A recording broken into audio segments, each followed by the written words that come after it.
예, 10월 둘째 주 우리 하나님 말씀 함께 살펴가도록 하겠습니다. 자, 오늘 출애굽기 두 번째 시간입니다. 2장의 본문을 가지고 순종은 하나님과의 진정한 대화다. 순종은 하나님과의 진정한 대화다. 이런 제목으로 함께 하나님 말씀 함께 살펴가도록 하겠습니다. 자, 오늘 해당되는 우리 본문의 말씀 잠시 읽어드리겠습니다. 2장 7절부터입니다. 그때 그 아이의 누이가 나서서 바로의 딸에게 말하였다. 제가 가서 히브리 여인 가운데서 아기에게 젖을 먹일 유모를 데려다 드릴까요? 바로의 딸이 대답하였다. 그래, 어서 데려오너라. 그 소녀가 가서 그 아이의 어머니를 불러왔다. 바로의 딸이 그에게 말하였다. 이 아이를 데리고 가서 나를 대신하여 젖을 먹여다오. 그렇게 하면 내가 너에게 삭슬 주겠다. 그래서 그 여인은 그 아이를 데리고 가서 젖을 먹였다. 그 아이가 다 자란 다음에 그 여인이 그 아이를 바로의 딸에게 데려다 주니 공주는 그 아이를 양자로 삼았다. 내가 그를 물에서 건졌다 하면서 그의 이름을 모세라고 지었다. 아멘. 자, 지난주 우리는 이제 출애굽기의 서론에 해당되는 부분을 우리가 함께 나누었습니다. 1장과 함께. 그래서 1장을 통해서 그 출애굽기의 역사적인 배경들을 살펴보았는데 1장의 짧은 한 장이지만 그 안에는 400년 가까이 해당되는 그런 역사적인 시간들이 흘러가고 있었다라는 걸 알았죠. 자, 그래서 우리는 이런 성경의 시간적 흐름 속에서 역사적으로 지금 어떤 일들이 벌어졌는지를 우리가 최대한 바르게 좀 유추하면서 지금 하나님께서 이루어 가시는 일들이 어떤 상황과 환경 속에 처해 있는지를 우리가 파악을 해야 되는 겁니다.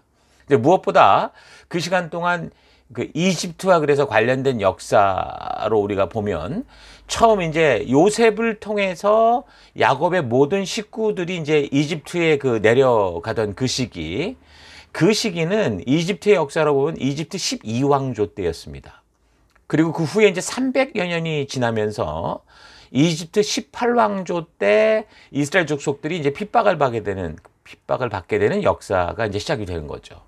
자, 이 출애굽 시기가 그래서 언제냐에 대한 이견들이 있다고 그랬는데요.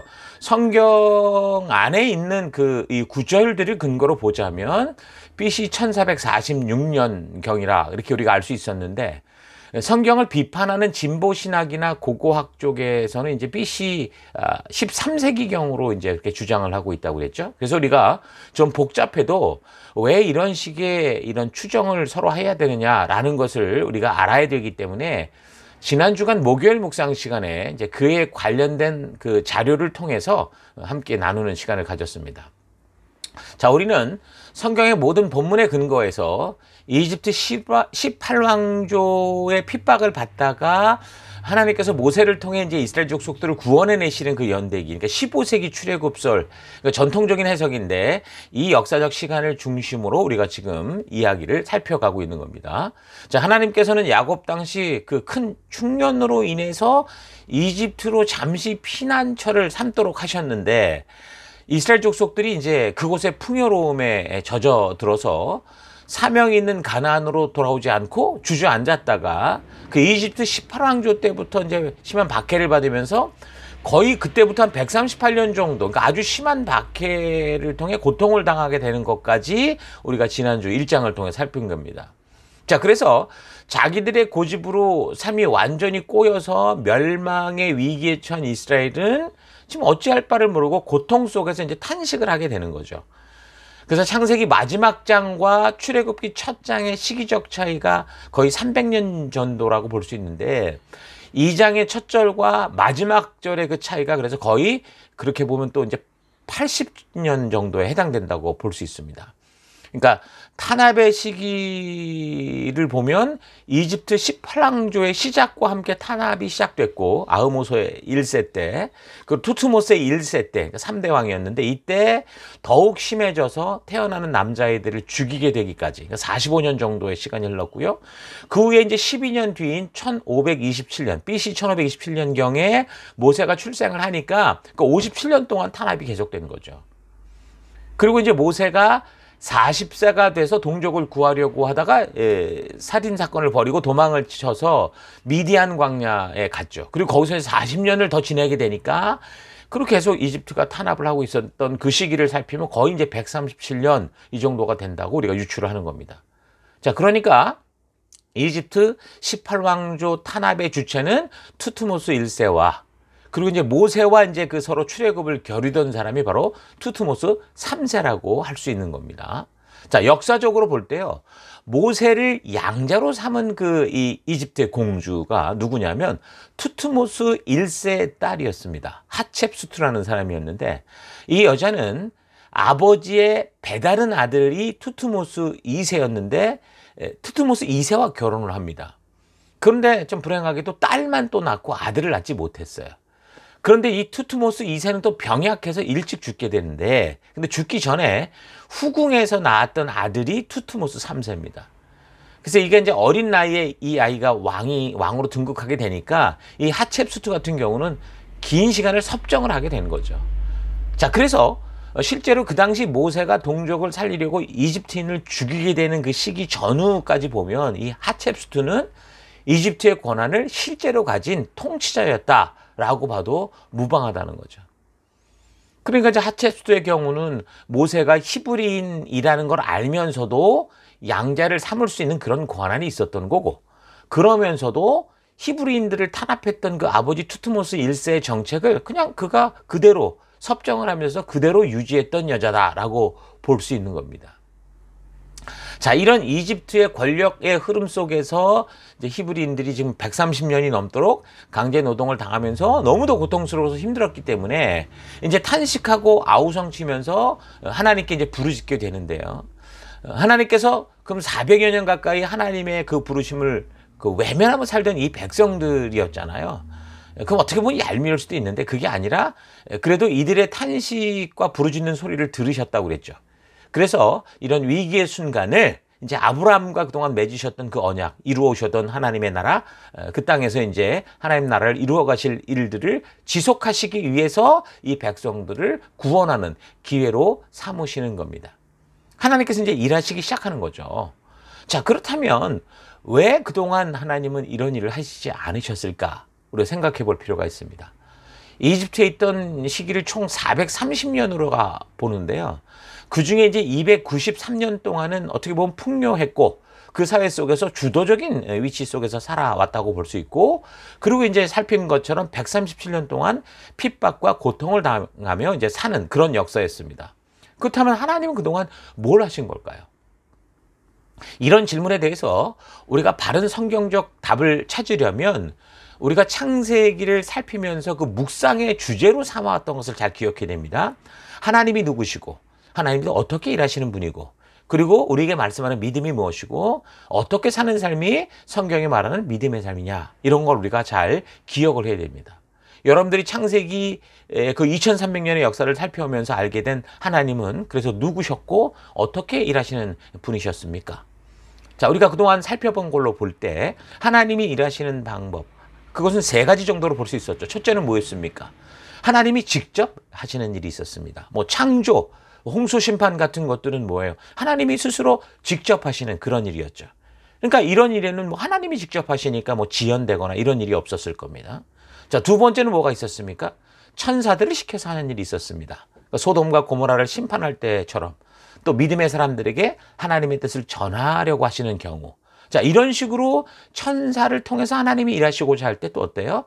이미 타락한 천사 그룹은 불순종하고 없어졌기 때문에, 그래서 이제 하나님께 수종하는 천사들을 통해 일하실 때도 뭐 일이 지연되거나 일이 꼬인다던가 이런 일들은 없겠죠. 자, 그러면 이제 마지막은 누구였습니까? 사람을 통해 하시는 일이 있습니다. 뭡니까? 하나님이 이 땅을 창조하시고 이 땅에서 모든 일은 지금 사람을 통해 하시려고 하는 거잖아요.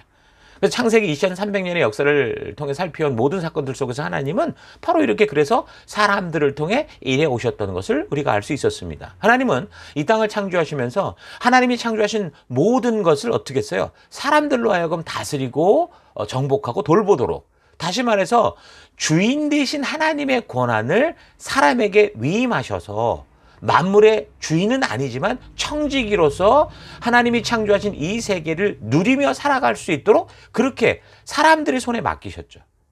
그래서 하나님은 지금도 하나님의 그런 부르심에 반응을 하고 하나님의 그런 창조의 뜻과 언약과 약속을 따라 믿음으로 살아가는 사람들과 하나님의 나라를 이루어가고 계시는 겁니다. 그런데 이렇게 사람을 통해 일하시는 방법에 있어서는 그 주도권이 누구에게 있는 겁니까? 이제 자유의지를 가진 각 사람, 그러니까 위임받은 사람에게 있기 때문에 그 만약에 사람들이 순종을 하지 않으면 그럼 하나님이 어찌할 도리가 없는 일들이 발생하는 거죠. 하나님의 능력이 없다는 게 아니라 하나님이 그리 하시기로 약속한 것 때문에 그렇다라는 거예요. 그 사람이 해야 하는 일에 있어서 하나님의 뜻을 모르거나 또 그래서 사람이 하나님의 뜻을 모르거나 또 알고도 뭐 사고를 치거나 준비가 안 되거나 뭐 부름받은 사람이 자꾸 뭐 야곱처럼 엉뚱한 짓을 하면서 하나님의 뜻을 미루거나 그렇게 하면서 그러니까 부름받은 사람이 결국 하나님의 뜻을 따라가지 않고 불순종할 때는 하나님의 일이 어떻게 돼요? 한없이 지연될 수 있다는 거예요. 과거에 너무 하나님의 그 능력을 강조하는 그런 신앙을 이렇게 추구하다 보니까 그런 차원에서 그 부흥사들이 뭐 하나님은 마른 막대기를 가지고도 큰일 하실 수 있다. 뭐 그런 말을 하는 일들이 많았습니다. 여러분 정말 하나님이 그렇게 마른 막대기를 가지고 그렇게 일하실 수 있을까요? 물론 능력으로는 당연하죠. 그러나 하나님의 이 전능성, 창조의 원리를 가지고 우리가 봐야 되는데 그냥 하나님의 전능성만 가지고 인간적으로 추측하고 자기들이 기대하는 그 엉뚱한 신으로 그렇게 상상하지 말고 성경을 좀 제대로 읽어보면 어때요? 하나님은 그렇게 일하시는 분이 아니라는 것을 분명히 알 수 있죠. 절대 그렇지 않습니다. 하나님은 순종하는 믿음의 사람을 통해 역사하는 것이지 무슨 무생물을 가지고 그렇게 일하시는 게 아니에요. 또 종종 듣는 말 중에 하나가 뭐가 있습니까? 하나님이 하시고자 하면 어떤 사람을 가지고 하실 수 있다. 그렇게 말하는 거죠. 그러나 하나님이 인간을 자유의지를 지닌 인격체로 만들었다라는 이것이 진리인 이상 이거 천만의 말씀입니다. 그러니까 이 또한 뭐예요? 성경 전체를 그 역사의 흐름을 제대로 보질 않아서 하나님이 어떻게 일하시는지를 모르고 하는 엉뚱한 소리가 되는 거죠. 하나님은 아무나 붙잡고 일 못 하시는 거예요. 지금 우리가 이미 살폈잖아요. 만약 하나님께서 아무나 붙잡고 일할 수 있었다면은 뭐 굳이 뭐 이삭이 아니어도 되고 이스마엘이어도 되고 또 야곱이 아니라 에서여도 되는데 그렇게 안 하시잖아요. 그러니까 하나님이 만약에 그렇게 아무렇게나 일할 수 있다면 근데 이런 일이 벌어진다면 하나님 문제 아닙니까? 지금도 이렇게 지구상에 70억이나 넘는 그런 인구들이 있는데 지금 창조 시간 이후부터 지금 6,000년이나 시간이 흘러서 지나온 우리의 세계는 어떻습니까? 점점 죄악의 구렁텅이에 빠져가고 점점 그 말세로 다가가고 있잖아요. 그럼 하나님께서 아무나 붙잡고 일하시면 되는데 그렇게 하지 않잖아요. 그럼 분명히 하나님은 아무나 붙잡고 일하지 못한다는 거예요. 우리가 창세기에서 아브라함을 시작으로 살핀 인물 역사를 볼 때 하나님께서 그렇게 아무나 붙잡고 일이 안 됐기 때문에 우리보다 하나님께서 더 애간장 타시는 그런 모습을 우리가 종종 봤잖아요.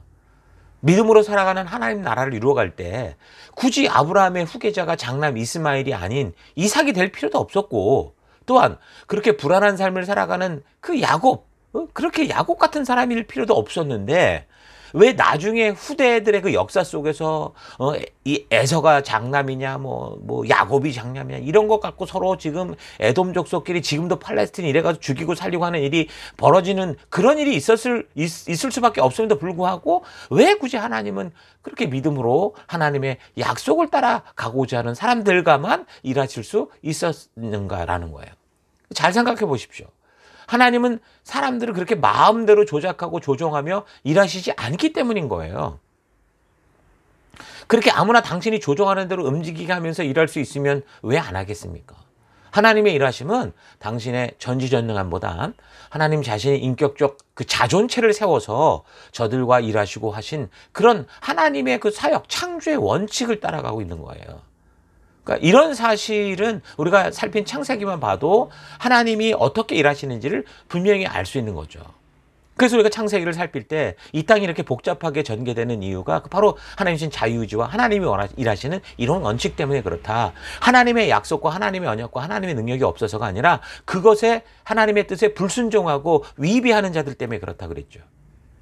그러니까 하나님은 우리에게 약속하신 대로 늘 행하시고자 해도 이 자유의지를 가진 사람들이 자기 욕심과 욕망에 눈이 가려서 하나님의 형상을 자기 원하는 대로 만들어 놓고 내가 조종할 수 있는 아바타 하나님을 기대하고 있기 때문에 하나님이 창조하시고 부르신 목적에는 관심도 없는 거죠.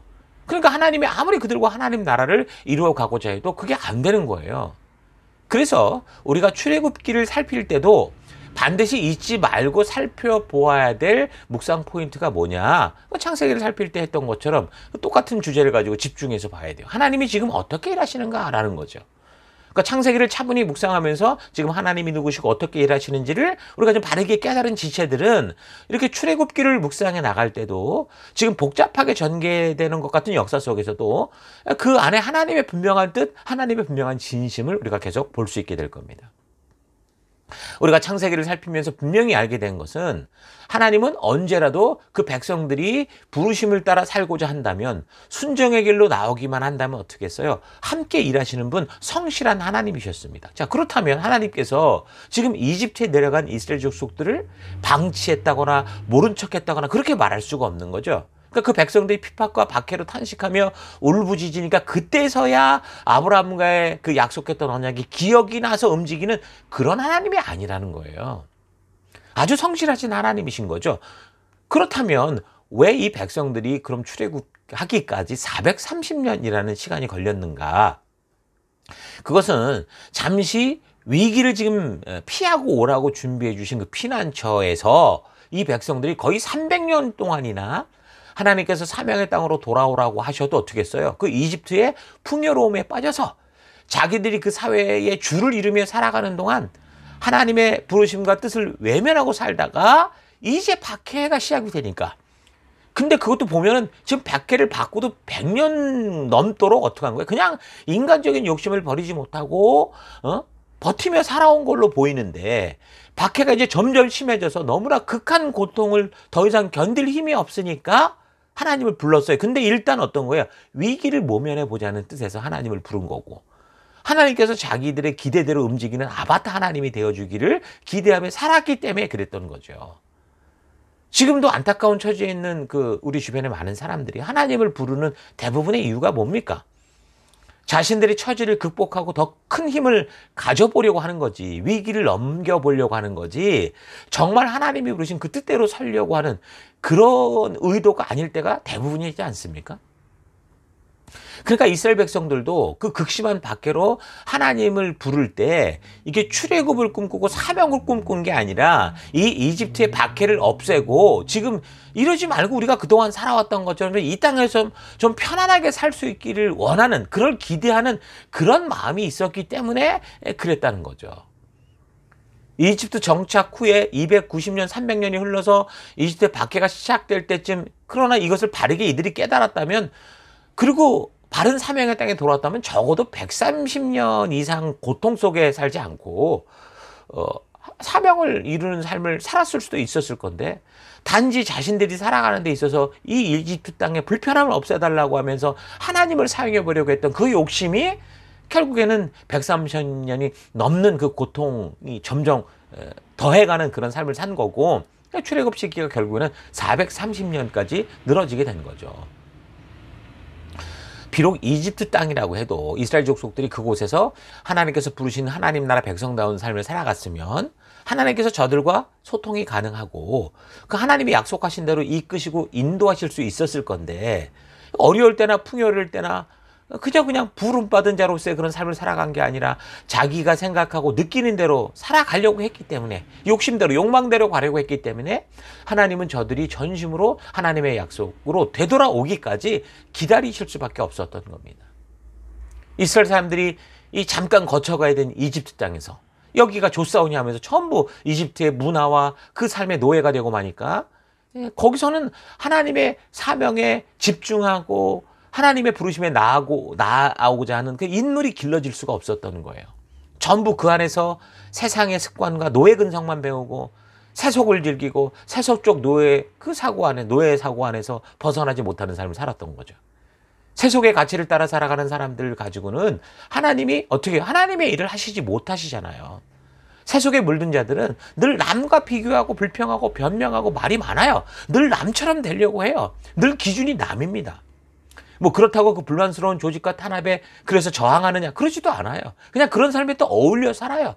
그 땅에서 비굴하게 살아가기 때문에 하나님이 이들과 일할 수가 없는 거죠. 하나님은 창조주시지만 자유의지를 지닌 사람들이 하나님의 뜻대로 살고자 하는 그 순종의 태도를 보이지 않으면, 그 마음을 열지 않으면 하나님이 이루시고자 하는 일들을 지속할 수 없으신 거예요. 지연될 수밖에 없는 거죠. 그래서 하나님께서 이집트의 탄압을 받기 시작하였으면서도 130년이 넘도록 하나님의 뜻이 아닌 자신들의 생각대로 살고자 고집했던 이스라엘과 함께 일하실 수 없었던 겁니다.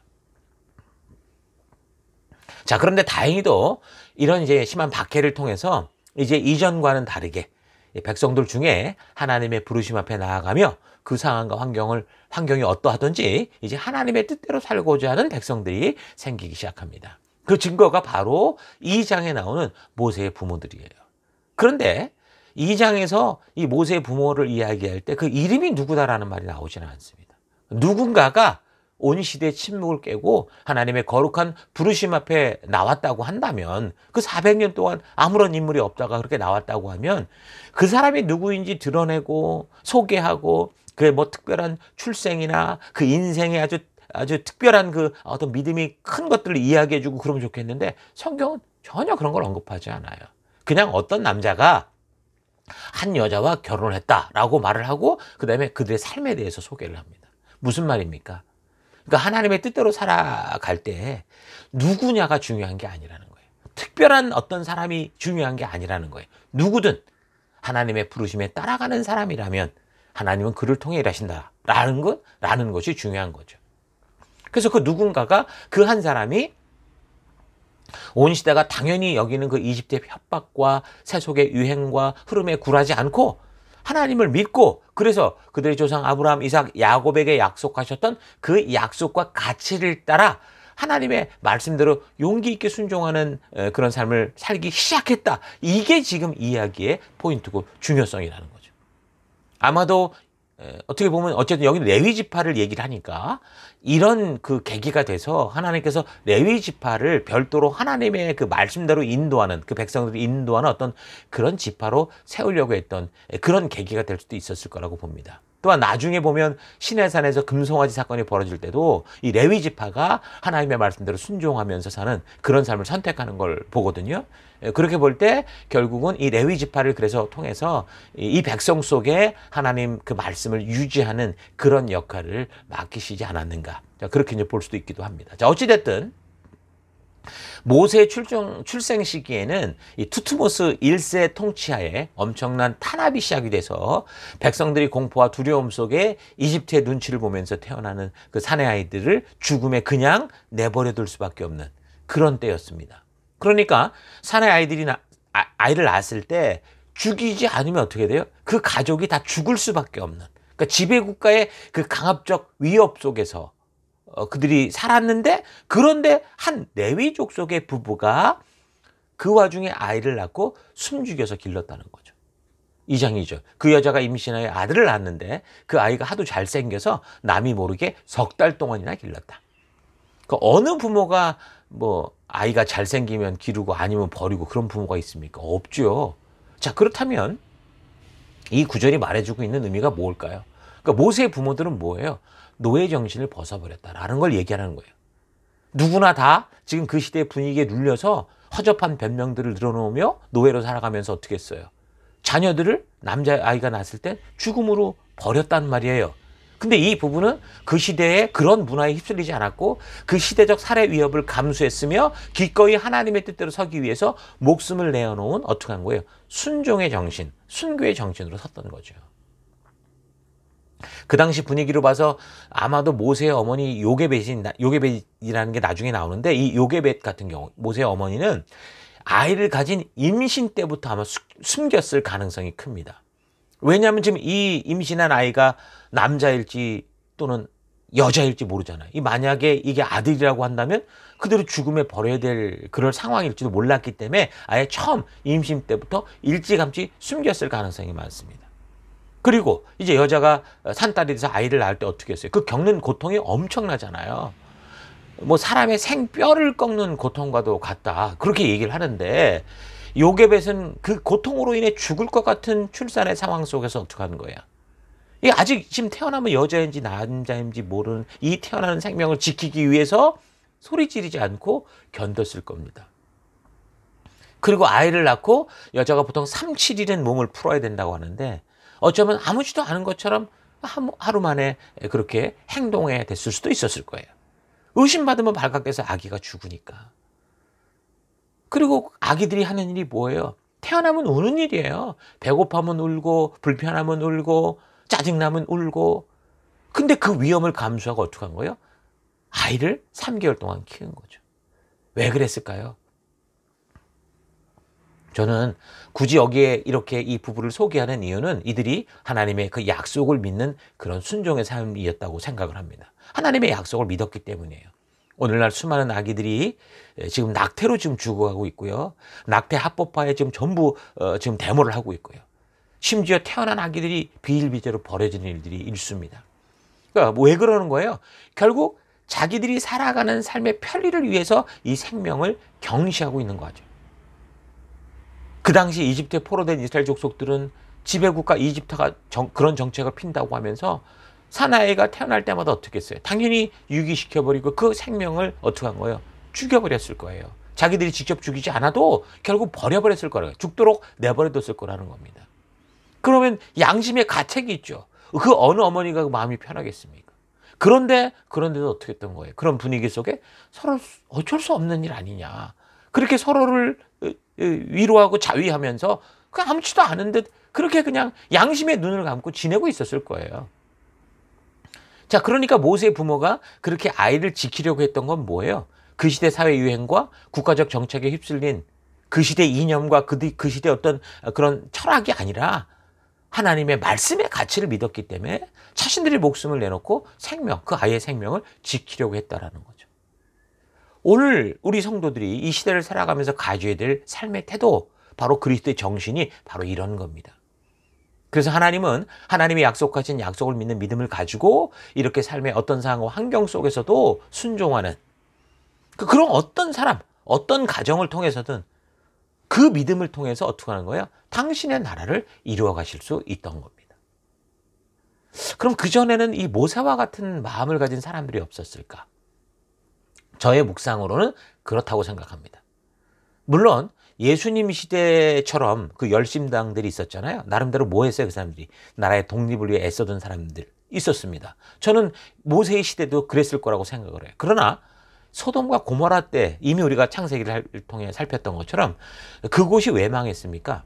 의인 한 명이 없어서 심판을 받았잖아요. 그런 것처럼 하나님은 분명히 누군가 소망이 있는 사람이 있으면 그를 부르시고 그와 함께 일하셨을 건데 지금 모세의 부모와 같이 그 당시 실제로 목숨 걸고 그 순종에까지 나아가는 그런 정말 부르신 사명을 알고 믿고 용기 있게 서고자 했던 사람들이 하나도 없었다고 보는 게 맞죠. 하나라도 있었다면 어떻게 했을 거예요? 하나님이 하셨을 건데, 일하셨을 건데 그러지 않았을 거라고 저는 그렇게 생각을 합니다. 그러니까 하나님은 하나님의 약속 앞에 순종하며 나오는 사람들이 있어야 그 당신의 일을 이루어 가실 수 있는 거예요. 그래서 하나님은 우리를 약속으로 초대하신 거고 언약으로, 그래서 우리가 할 수 있는 것은 그 언약과 약속대로 살아가는 거예요. 하나님께서 가나안 땅에서 만나자고 했다면 우리는 그 가나안 땅으로 가야 하나님을 만날 수 있는 거예요. 그게 바로 하나님과 동행하는 길이라는 거죠. 그러니까 그렇게 말씀대로 그 순종하는 게 결국 뭐예요? 그게 하나님과 대화하는 거예요. 하나님이 말씀하셨어요? 그래서 우리는 그 말씀을 듣고 그대로 따라 행했어요. 그러면 그게 뭐예요? 다시 하나님께 묻는 거예요. 하나님 또 어떻게 하길 원하십니까? 그러면 하나님께서도 우리가 행할 바, 나아갈 바를 알려주시고 그 약속을 우리에게 보여주시는 거죠. 그래서 순종이라는 게 진정한 기도가 되고, 기도가 하나님과의 대화라고 하니까 말씀대로 순종하는 것이 하나님과 살아있는 관계가 있는 그건 소통이 되는 관계인 거죠. 여러분, 친구와 대화를 하는데 약속만 하고 그 약속 장소에 가지 않으면, 서로 지키지 않으면 어떻게 돼요? 더 이상의 소통은 없어요. 관계는 끊어집니다. 하나님과도 마찬가지인 거예요. 하나님께서는 우리에게 이미 대화하시고 소통하시고 우리를 부르시고 나아갈 바를 알게 하셨어요. 그럼 부름받은 하나님의 백성으로 살 바를 우리가 알았다면 우리의 할 일은 뭐예요? 그 약속을 따라 행함으로, 순종함으로 하나님과 약속한 그 장소로 나아가야죠. 그 약속한 길로 나아가야죠. 그 순종의 삶이 바로 하나님께 또다시 우리가 어떻게 나아갈까를 묻는 소통이라는 거예요. 눈 감고 말씀하여 주옵소서가 아니라 순종의 삶이 하나님을 향한 질문이고 하나님은 그 질문에 우리에게 답하신다는 거예요. 그래서 말씀대로 행하는 순종이야말로 하나님과 진실한 대화가 되는 거예요. 기도가 되는 거예요. 우리는 늘 기도한다고는 하는데 더 정확히 말하면 뭐 하고 있어요? 기도만 하고 있죠. 그러나 하나님은 기도만 하는 사람이 아니라 믿음을 가지고 그 말씀대로 순종하는 사람, 행하는 사람을 통해 일하시고 그 저들과 함께 당신의 일을 함께 이루어 가시는 그 일을 하시는 거예요.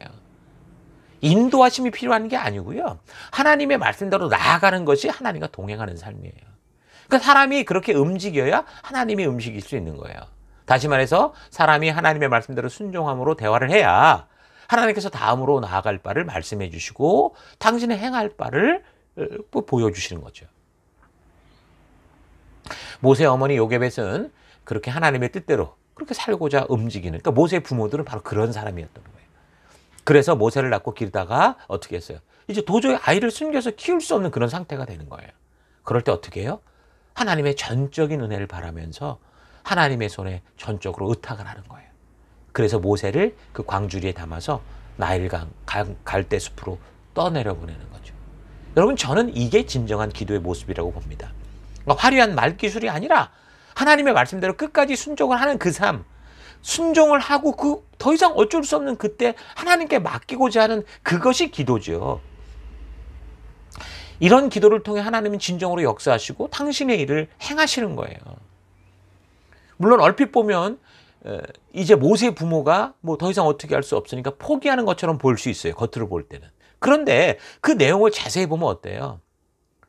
진정한 믿음으로 내가 가진 소중한 것을 하나님께 온전히 드리는 너무도 아름다운 순종의 모습이고 진정한 신뢰의 모습인 거예요.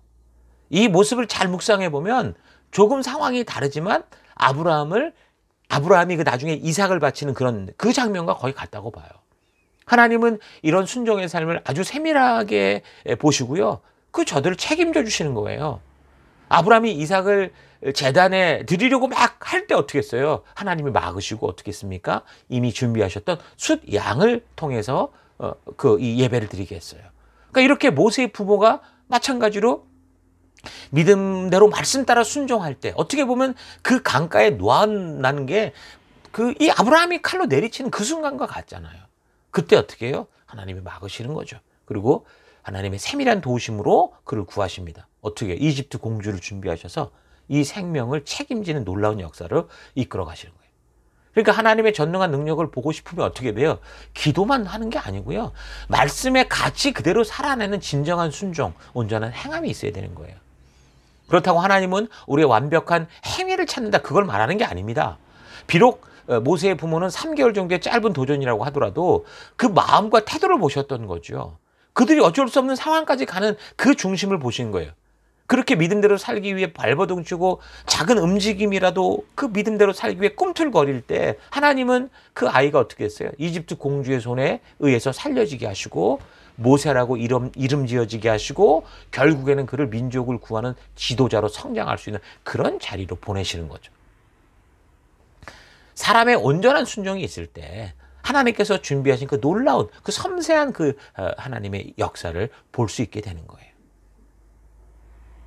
그런 상황에 대해서 이 모세의 이 상황을 좀 적용을 해보면요. 모세가 상자에 담겨 나일강으로 결국 떠다닐 때 그때를 맞춰서 어떻게 됐어요? 이집트의 공주에게 갑자기 목욕하고 싶은 마음이 들었던 거죠. 그런데 그런 마음이 들었더라도 야, 강은 찝찝해. 그냥 목욕탕에서 하자. 왕궁 목욕탕에서 목욕을 했다면 이런 일이 없었을 거예요. 그렇죠? 근데 그는 강으로 갔고 그리고 공주가 목욕하는 동안 시녀들 몇 명이 강가를 거닐고 있지 않았더라면 어떻게 했어요? 또 못 봤을 거예요. 근데 그렇게 거닐었더라도 아기가 든 그 갈대 상자를 떠내려가는 게 아니라 반대쪽으로 갔다면 또 못 봤을 거예요. 또 그 공주의 그 강가를 거닐었다고 하더라도 시녀들이 강가를 거닐었다고 하더라도 공주가 시녀들 쪽으로 시선을 돌리지 않았다면 시녀들은 그러고 있는데 공주가 안 봤다면 그것도 아니었을 거예요. 또 공주의 시선에 갈대 상자가 들어오긴 했는데 그냥 하찮은 갈대 상자라고 생각하고 호기심이 발동하지 않았다면 그것도 아무것도 아니었겠죠. 또 갈대 상자를 열었을 때 아기가 울더라도 공주가 모성 본능을 전혀 느끼지 못했다면 히브리인이네, 이거 빨리 버려라 이랬다면 또 끝장이었을 거예요. 그게 모성 본능을 느꼈더라도 이 아기의 그 누나, 모세의 누나인 미리암이 공주에게 접근을 하려고 하는데 그걸 시녀들이 제지했다면 또 그것도 그 다음에 역사가 어떻게 될지 몰라요. 또 미리암이 유모를 공주에게 제안을 했을 때 공주가 자신의 아버지인 그 파라오의 명령을 생각하며 거절했거나 야 왕궁에 더 먹을 거 많아 만약에 이랬다면 어떻게 됐어요? 그랬다면 이 광주리에 담긴 이 아이는 어떻게 됐겠어요? 이 모세는 그냥 죽었을 수도 있었던 거예요. 근데 왜 이런 일이 벌어졌습니까? 하나님의 놀라운 역사였다라는 거죠. 이 모든 과정 중에 단 한 과정만 어긋나더라도 우리가 아는 모세는 존재할 수 없었을 거예요. 이 모든 과정이 한치의 오차도 없게 끊어뜨는 거예요. 하나님의 그런 어떤 섭리가 있었던 거죠. 그러니까 하나님이 직접 하시는 일에는 전혀 하자가 없는 거예요. 그러므로 모세를 나일강에서 건져낸 분은 누구예요? 공주가 살린 게 아니고요. 하나님이 사용하신 거예요. 하나님이 공주를 통해 그 일을 하시는 거예요. 그러니까 사람을 통해 하신다니까요. 하나님께서 일하시는 부분에 있어서 하나님은 한치의 오차도 없으시고 너무나 완전히 정확히 그 일을 이루어 주시는 거예요. 자, 그렇다면 이런 전능하신 하나님이 세밀하게 일하시는 이 하나님이 이스라엘 족속들이 그 이집트에서 100년이 넘도록 그렇게 핍박받고 있는 동안 왜 일하실 수 없었는가라는 거, 그 이유를 어떻게 충분히 알 수 있는 거죠. 오늘날도 마찬가지일 겁니다.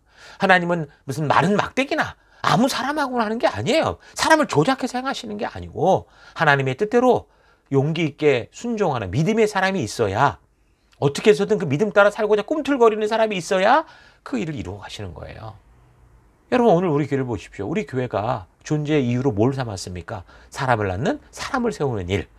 이 일을 위해서 온갖 어려움 속에서 우리가 지금 이 시티에서 12, 13년을 포기하지 않고 노력하고 애를 태우는 이유가 딴 이유가 있는 게 아니에요. 하나님께서 하시는 일이 사람 스스로 마음의 문을 열고 준비되지 않으면 안 되기 때문에, 사람은 협박해도 안 되고 좋은 말로 살살 꼬셔서도 안 되기 때문에, 그래서 우리가 하는 일은 뭐예요? 바로 그렇게 이곳에서 끝까지 사람을 낳는, 사람을 세우는 그 하나님의 통로가 되고자 서 있는 거죠. 사람들은요, 자신 스스로 자원하는 심령이 되지 않으면요, 정말 일을 바르고 또 온전하게 제대로 할 수가 없습니다. 여러분, 지금 죽어가는 그 북한과 그 모슬렘권과 아프리카를 보면서 하나님이 애가 안 타는 게 아니에요. 애 타시는 거예요. 복음이 지금도 거꾸로 복음화 되었다고 하는 나라들을 보십시오. 지금 역복음화 현상이 일어나잖아요. 그 복음의 어떤 종주국이라고 할 수 있는 미국에서 일어나는 일들을 보세요. 초컨부 지금 성경에 거꾸로 가고 있는 이런 현상이 일어나서 오히려 더 발달된 무슨 소돔과 고모라 같은 타락의 도시가 지금 되어가고, 지금 각 교회, 나라마다 있는 거대한 교회들이 껍데기만 왕성한 교회들이 돼갈 때 하나님의 가슴은 찢어져요. 그러니까 이런 현실을 볼 때 그 누구보다 하나님이 가장 애타시고 눈물을 흘리시는 거예요. 왜요? 하나님 나라에, 하나님 이 뜻을 위해 세운 이 교회가, 이 나라들이 그렇게 가실 때 하나님이 눈물을 흘리시는 거죠. 그러나 아무리 그렇다고 해도 이 일에 목숨 걸고 하나님의 뜻대로 바르게 나아갈 그런 사람이 준비되지 않는다면, 그 말씀대로 순종할 이런 모세 부모와 같은 그런 사람들이 준비되지 않는다면 하나님은 이 일을 이루실 수가 없는 거죠. 한 교회 속에 이런 사명으로 우리가 부름을 받았는데, 성도들이 늘 자신의 삶과 욕구로 부풀려 놓은 현실들, 지금 내가 내 삶 속에 얼마나 바쁘게 만들었는지, 교회에 오고 하나님 이름 부를 때도 없고 기도 한번 할 때 없고 말씀 한번 들을 때가 없는 그런 삶을 만들어 놓고 늘 핑계와 변명을 대는 거예요, 생존을. 그러면서 오직 자기의 만족과 유익을 위해 살고자 한다면 어떻게 되는 거예요? 하나님의 뜻이 지연될 수밖에 없는 거예요. 교회 봉사 열심히 하고 애를 쓰는 것 같은데 정작 그 중심을 보니까 생명을 낳는, 생명을 세워야 되는 이 본질적인 성도의 사명에 대해서는 무관심한 거고, 그저 종교적인 그런 어떤 열심을 가지고 그렇게 행하는 거라면, 물론 겉은 되게 열심히 보이고 화려해 보일지 모르지만 하나님의 가슴은 애타고 찢어질 뿐이라는 거예요. 나는 지금 어떤 삶을 살고 있는지 여러분 차분히 좀 깊이 우리 좀 되돌아보는 그런 시간이 될 수 있어야 됩니다.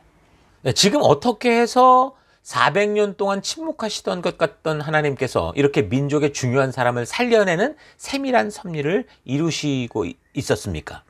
바로 레위 지파의 한 사람, 이름도 나오지 않는 그 한 사람, 그 한 사람이 하나님을 믿고 마음을 열어 내가 죽더라도 하나님이 주신 소중한 생명을 나 지키고자 할 때, 그것도 사람이 들여 몰래 순종하다 감당할 수 없어서 이제 나일강에 하나님의 은혜를 전적으로 믿으며 떠나보낼 때, 그때 어떻게 했어요? 하나님께서 놀라운 일을 행하시는 거예요. 그러니까 모세의 광주리는 어떻게 보면 마치 창세기에 나오는 방주와도 너무 흡사하죠. 하나님의 말씀을 따라 순종하고자 하는 그 노아가 지금 그 주변에 그 시대 사람들이 조롱하고 비아냥거려도 끝까지 말씀대로 순종하며 방주를 만들어내므로 심판의 날 구원을 얻게 되는 것처럼, 모세의 부모들이 지금 겉으로 볼 때는 무기력하게 아이를 유기하기 위해서 만든 것 같아 보였지만 이 광주리를, 그러나 하나님의 뜻을 따라 끝까지 순종하고자 했던 이들의 이 마지막 노력, 이 순종을 통해서 결국 어떻게 하는 거예요? 이 이스라엘 민족이 구원되는 역사가 이루어지는 이 흐름으로 흘러간 거죠. 마찬가지로 이제 우리 시대에는 지금 하나님의 언약의 성취로 이 땅에 오신 예수님을 하나님의 아들로 믿고 메시아로 믿고 하나님께서 우리를 구원하시기에 보내신 그분이다라는 사실을 믿는 이 영적인 복음의 광주리, 이 예수 그리스도가 하나님이 보내신 메시아 되심을 믿고, 그래서 우리를 부르신 그 하나님의 말씀의 가치대로 예수님과 동행하는 삶을 끝까지 살아갈 때 어떻게 하는 거예요? 구원에 이르게 되는 거예요. 그리고 이 성경 역사를 보면서 우리가 잊지 말아야 되는 또 중요한 사실은 뭡니까? 이 하나님의 목적은 보았더니 단지 모세를 갈대상자 그 광주에서 죽음의 위기에서 구원해내는 것만이 아니더라는 겁니다. 홍수 심판 당시 노아의 방주를 통해서 노아의 식구를 구원하셨던 것처럼, 그 구원하신 것만이 아니라 그들을 통해 새로운 세계를 열어가시게 하신 것처럼, 하나님은 이 갈대상자 광주를 통해 구원한 모세를 온 민족을 구원하는 인도자로 세워서 어떻게 해요? 하나님 나라의 참된 모습을 이 열방에 전하는 그런 나라로 이루어 가시고자 한 거예요. 그러니까 오늘날도 예수를 믿어 구원에 이른 성도들도 단지 죽음에서 구원받고 천국 가는 것만이 아니라 분명히 우리를 통해서 하나님 나라를 이 땅에 성취해가는 동행자로 믿음의 통로로 삼으셨다라는 거, 그 길을 함께 가기를 원하신다라는 걸 잊지 말아야 되는 거예요. 그래서 구원받은 모든 성도들은 여러분 구원을 넘어서 영화로운 하나님 그 천국에 이르기까지 이 땅을 살아가는 동안 각자 보냄을 받은 삶의 더 곳곳에서 뭘 해야 되는 거예요? 생명을 낳는 생명을 세우는 참된 하나님 백성다운 그 성화의 삶, 하나님과 동행하는 삶을 살아가야 되는 거예요. 하나님 나라 백성다운 삶을 살아가야 되는 거예요. 나는 그냥 이렇게 그냥 대충 교회당만 왔다 갔다 하다 갈게요. 그게 아니라고요. 교회에서 함께 힘을 모아서 생명을 낳는 생명을 세워가는 그 일을 하고 싶으면 하고 아니면 말고 하는 게 이런 게 아니에요. 구원받은 성도라면 누구라도 해야 될, 하나님이 우리를 그곳에 부르신 성도의 존재의 이유다라는 걸 잊지 마세요. 그래서 어느 교회를 가든 이 일을 하지 않고 교회 안에 편하게 머물게 한다고 할 때 그게 더 큰 문제라는 걸 기억하셔야 돼요. 성도들을 하나님의 부르심 가운데 구원받은 이 성도들을 통해 하나님이 이루시고자 하는 그 사명으로 우리를 함께 가게 하는 그런 교회 속에 우리가 함께 거하고 함께 하나 되어야 되는 거예요. 자, 그래서 하나님께서는 모세를 나일강에서 그렇게 구원할 뿐만이 아니라 그를 왕궁으로 데려가게 하셨고, 그리고 노예와 다른 차원의 교육을 받게 하시면서 성장하게 하시죠. 모세가 그렇게 구원을 받았는데 만약 노예의식 속에 살아가는 이 동족들 속에서 그냥 함께 자랐다면 어떻게 됐겠어요? 아마도 다른 주변의 사람들처럼 애굽의 눈치를 보고 그저 하루 모면하는 그런 노예 인생을 살았을 거예요. 이 구원받은 아이, 이 모세는 그런데 그렇게 하지 않았습니다. 하나님이 그를 강대국의 궁중으로 보냈고 거기서 어떤 사고를 줬어요? 왕의 자녀로서의 왕의 사고, 왕의 안목, 왕의 의식, 왕의 태도, 왕의 느낌, 왕의 안목을 준비하신 거죠. 그래서 한 나라를 경영하고 인도하고 이끌 수 있는 그런 인재로 세워가신 거예요. 그래서 그 이 모세로 인해서 어떻게 한 거예요? 하나님이 이렇게 준비시킨 모세를 통해 하나님 나라의 법도를 말씀하시고 규례와 명령과 계명을 알리시는 거죠. 이거를 그냥 일반 사람들이 받았다면 잘 이해를 못했을 거예요.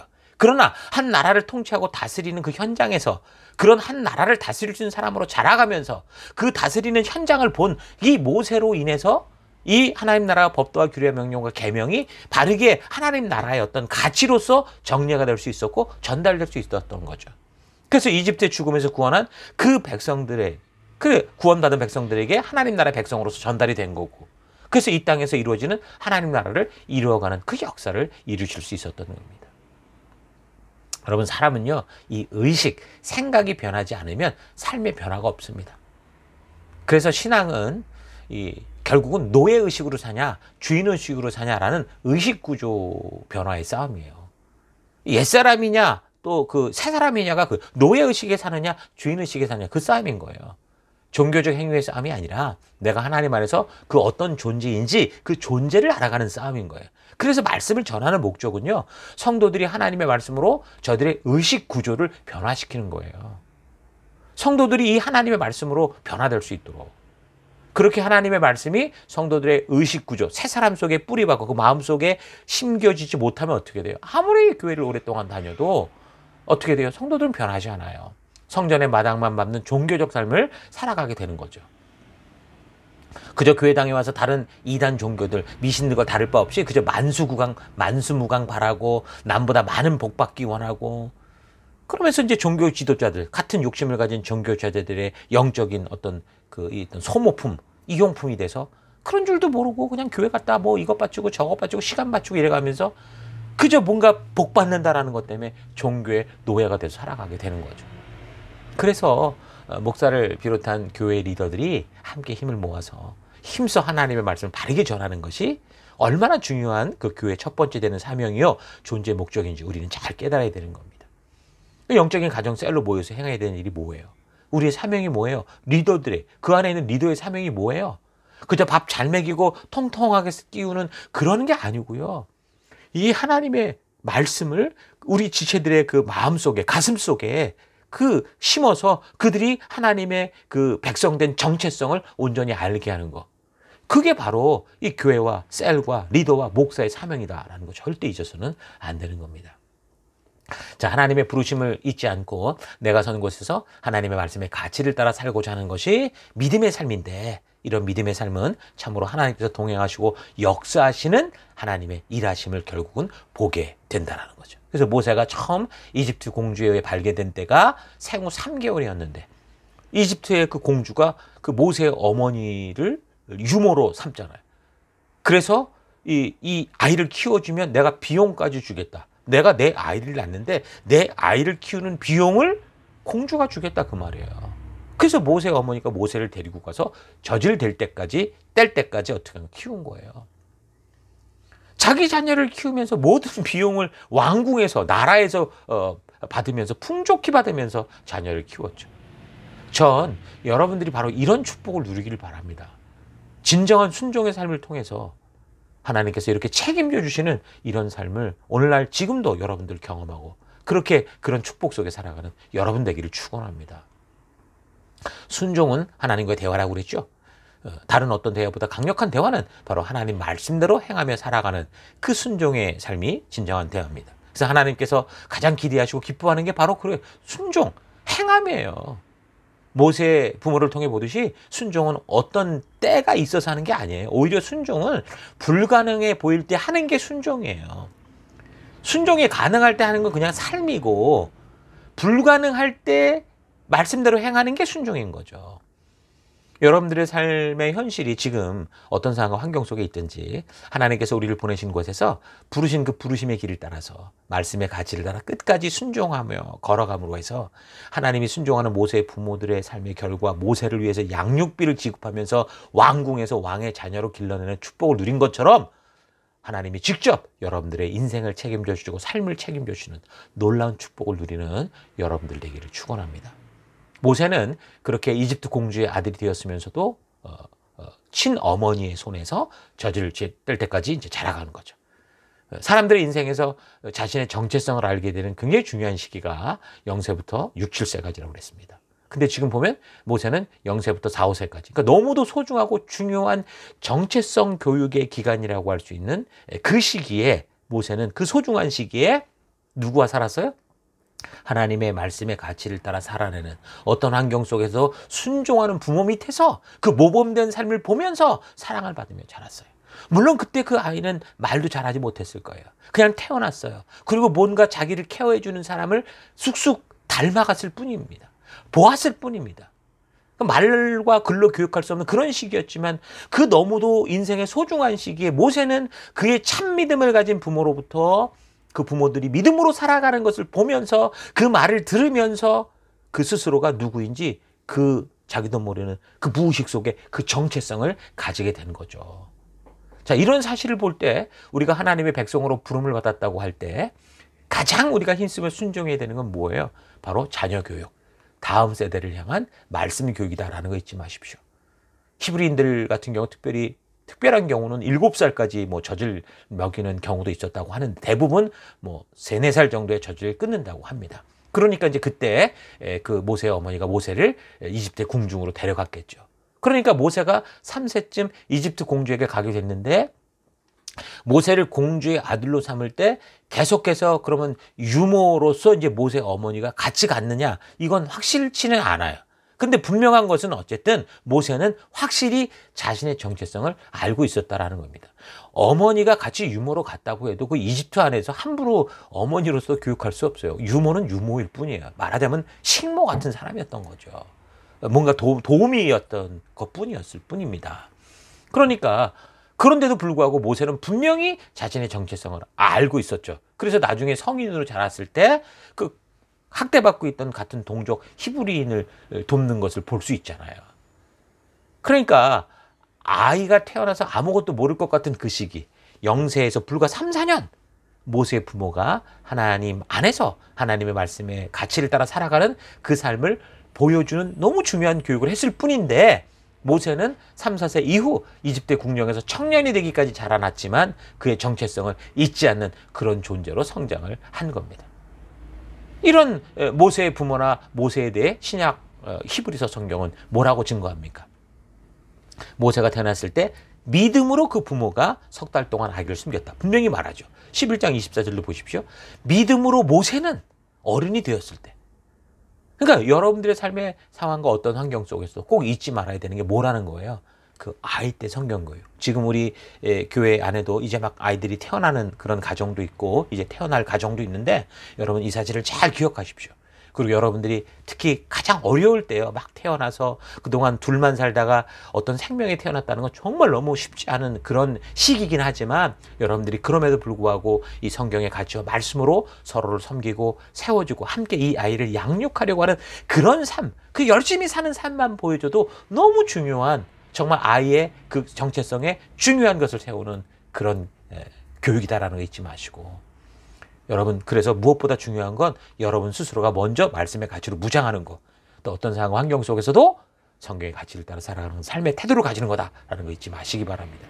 그런 믿음의 태도와 결단을 가지고 살아갈 때 우리에게서 태어나 함께 자라나는 자녀들이 말씀의 가치를 따라 바른 성경적 정체성을 형성하게 될 것이고 그렇게 정체성이 형성되면 이제 그 아이들이 어디를 가든 간에 그 존재의 이유를 따라 살아가게 될 겁니다. 그런 게 형성된 애들은 세상에 갔을 때도 세상을 쉽게 따라가지 않아요. 고민해요. 물론 거기서 이길 힘을 이제 그들이 이제 발휘해야 되는데 그러지 못해도 일단 고민하고 이건 아닌데 이런 걸 알게 되는 거예요. 그러니까 성경 교육은 뭐예요? 지식을 채우는 교육이 아니라는 거예요. 하나님께서 성경의 계시를 통해 우리에게 말씀하신 성도의 정체성을 바르게 알게 하는 거. 이거 잊지 마십시오. 그래서 결국 성도들이 성경의 가치를 따라 믿음으로 살아가게 하는 거, 그게 성경 교육의 그런 목적이에요. 가정에서나 교회에서나 셀에서나 이게 목적이라는 거죠. 그래서 말씀드린 것처럼 바른 정체성을 가지게 되면 그 사람들은 어떤 상황과 환경으로 나아가게 되든지 처하게 되든지 하나님의 자녀답게 살아내는 놀라운 역사가 생기게 될 것입니다. 자, 이런 사실 잊지 마시고 이 한 주간 이 400년의 지금 침묵을 깨고 그 백성을 위해서 신나게 일하시는 하나님으로 만든 그 모세 부모들의 이런 삶이 어떤 것인가 좀 깊이 묵상하시면서 여러분들도 지금 여러분의 삶의 현장에서 하나님이 침묵할 수밖에 없는 그런 삶을 살고 있는지 아니면 하나님이 침묵을 깨고 역동적으로 지금 나와 함께 일하시길 원하시는 그런 삶을 살고 있는지 되돌아보시고 여러분이 살아가는 삶의 터가 그런 하나님의 역동성을 볼 수 있는 그런 믿음의 터로 만들어가는 그런 한 주가 될 수 있기를 주의 이름으로 축원합니다. 자, 우리 다음 주 계속해서 우리 하나님 말씀 살펴가겠습니다. 잠시 우리 들은 말씀을 가지고 묵상하며 기도하겠습니다. 기도하십시다.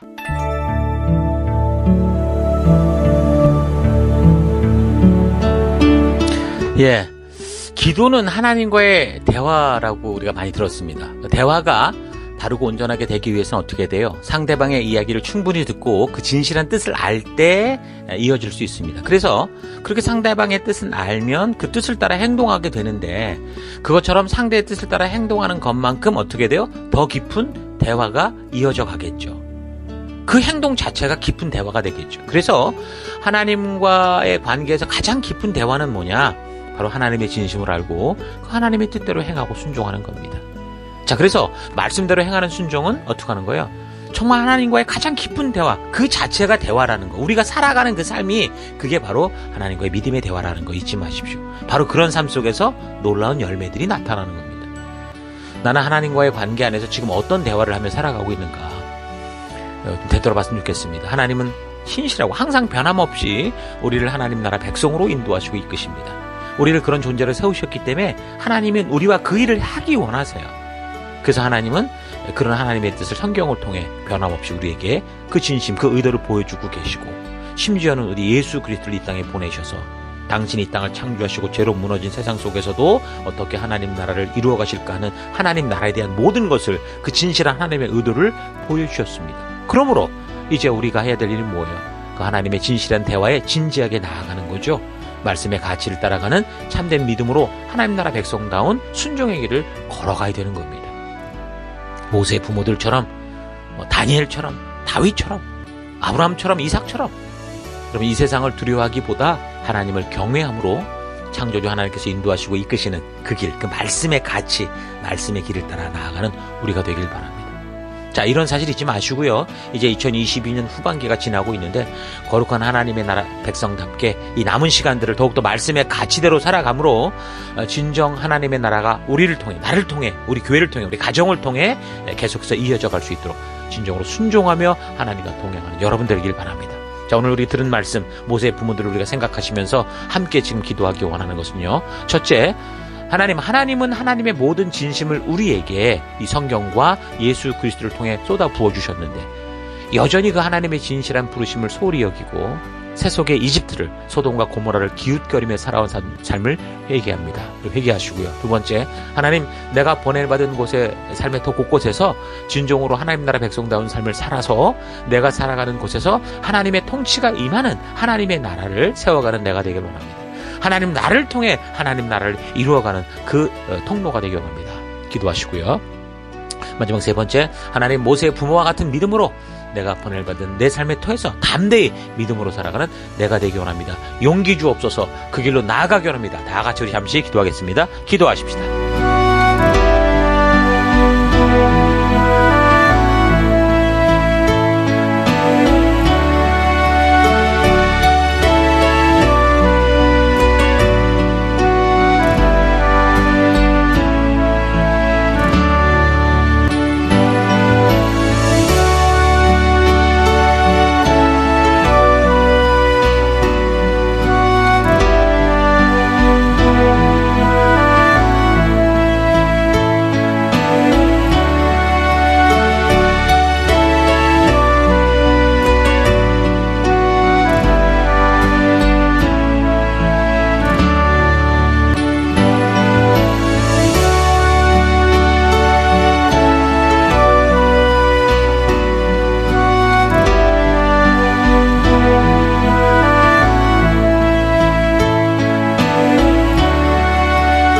하나님, 오늘 우리가 이제 출애굽기의 또 두 번째 장을 통해서, 특히 이제 그곳에 나오는 어떤 부부, 그 사람들을 통해서, 모세의 부모를 통해서 우리가 어떻게 믿음의 삶을 살아가는지, 하나님 무엇을 원하시는지 우리가 잠깐 나누었습니다.